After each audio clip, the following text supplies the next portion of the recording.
ఈ డివిజన్ కి గతంలో మనం ఒకసారి గుర్తు చేసుకోవాలి. చాలా చరిత్ర ఉంది.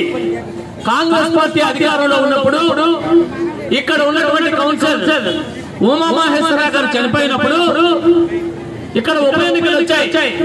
ఆ ఉప ఎన్నికల్లో ఎటువంటి పరిస్థితుల్లో తెలుగుదేశం పార్టీ గెలవాలని ఒక ప్రతినిధించినంత ఆ రోజు కీర్తిశేషులు నాయుడు గారు నడుం బిగించి ఇక్కడ ఎన్నికల ప్రచార కార్యక్రమానికి సారథ్యం వహించి ఆనాటి ధర్మాన ప్రసాద్ నాయకత్వానికి చెక్ పెట్టాలని వారు ఆలోచనతో ఇక్కడ ఉప ఎన్నికల్లో మా ఊరు సునీల్ అనే ఒక సాధారణ కుటుంబం నుంచి వచ్చిన వ్యక్తిని తెలుగుదేశం పార్టీ కార్యకర్తని అధికార పార్టీకి వ్యతిరేకంగా నిలబడి ఒక చరిత్ర సృష్టించినటువంటి ఘనమైన చరిత్ర కలిగినటువంటి ఈ ప్రాంతం అనేది ఒక్కసారి మనం గుర్తు చేసుకోవాలి.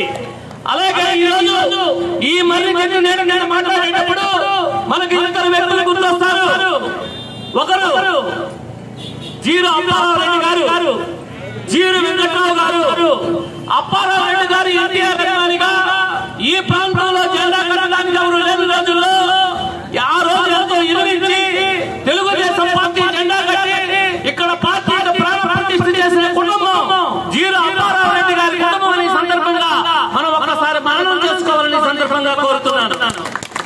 ఇటువంటి పరిస్థితుల్లో ఈ రోజు కంచుకోట లాంటి అధికార పార్టీని ఎదిరించి గెలిపించినటువంటి మీ అందరి మధ్యన ఈ రోజు నూతనంగా మా అందరి ఆశీర్వాదంతో శాసనసభ్యుడిగా పోటీ చేస్తున్నటువంటి ఎన్డీఏ కూటమి పోటీ చేస్తున్నటువంటి మిత్రుడు యువకుడు సౌమ్యశ్రీ అయినటువంటి గుండి శంకర్ గారు మీ ఆశీర్వాదం కోసం, మీ ఓటు అడగడం కోసం సవినయంగా వినమ్రతతో మీ ముందుకొచ్చారు.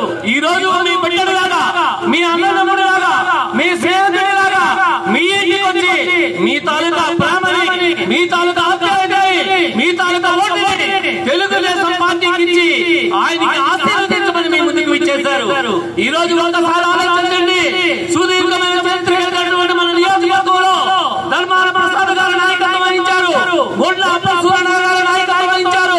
వాళ్ళందరూ కూడా ఏం చేశారన్నది మనందరికీ తెలుసు. కానీ ఈ రోజు తిరిగే వ్యక్తి, ఒక విద్యావేత్త, ఒక సంపన్న కుటుంబం నుండి వచ్చిన వ్యక్తి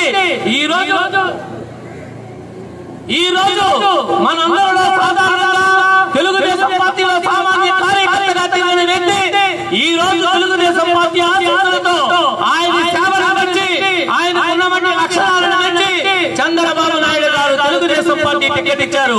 మన కుటుంబ సభ్యుడిగా, మన అన్నదమ్ముడిగా ఈ రోజు పోటీ చేస్తున్నారు.